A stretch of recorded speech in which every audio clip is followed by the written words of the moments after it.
മരുന്നിന്റെ പവൽ ഉറങ്ങുന്ന ഋതികയുമായി രാജി ഇതുവരെ എത്തിയില്ലല്ലോ അമ്മേ. സമയം ഒരുപാടായി. അവൻ അവളെയും കൊണ്ട് വല്ല ആശുപത്രിയിലായിരിക്കും. പാവം ഋതിക രാത്രി മുഴുവൻ ഇരുന്ന് പഠിച്ച് ക്ഷീണത്തിൽ ഉറങ്ങിപ്പോയെന്ന് എല്ലാരും വിചാരിക്കും. അമ്മാവന്റെ കയ്യിൽ നിന്ന് അവള് മേടിക്കും, അത് ഉറപ്പാ.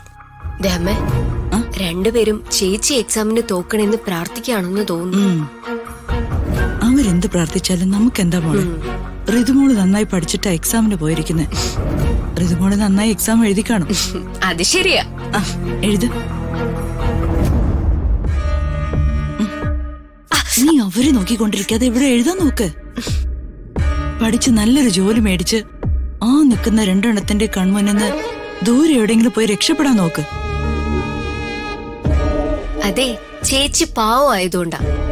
എന്റെ അടുത്തെങ്ങാനും അമ്മായി വഴക്കുമായിട്ട് വന്നാലേ ഈ അപ്പു ശരിക്കും ആരാന്ന് അവരറിയും. ആഹാ, മതി, നീ എഴുത്.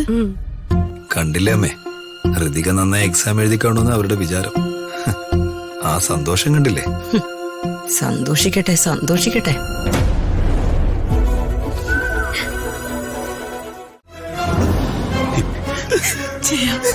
എന്റെ കുഞ്ഞു കിടക്കുന്ന കിടപ്പ് കണ്ടോ?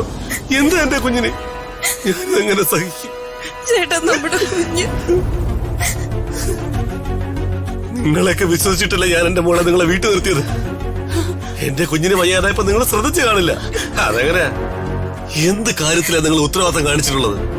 എനിക്ക് തരാനുള്ള സ്ത്രീധനത്തൊക്കെ തന്നിരുന്നെങ്കിലേ ഞാൻ എന്റെ ഭാര്യയെ കുഞ്ഞിനെ കൊണ്ടുപോയി പൊന്നുപോലെ നോക്കിയത്. എന്റെ ജീവനാ കിടക്കുന്നത്.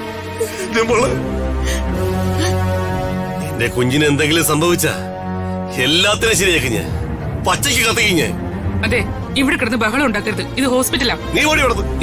നിന്റെ കാര്യം നോക്ക്. അകത്ത് കിടക്കുന്നതേ എന്റെ കുഞ്ഞാ. വന്നേ അളിയ, ബഹളം ഉണ്ടാക്കതളിയ. പിന്നെ ഞാൻ എന്ത് ചെയ്യണം? അളിയ പറ. എന്റെ കുഞ്ഞിനൊന്ന് ശ്രദ്ധിക്കാൻ അളിയനെ പോലെ സമയമായി പോയല്ലോ. ഐശ്വര്യനെ കുറിച്ച് സംസാരിക്കാൻ എന്താ അവകാശം നിനക്കുള്ളത്?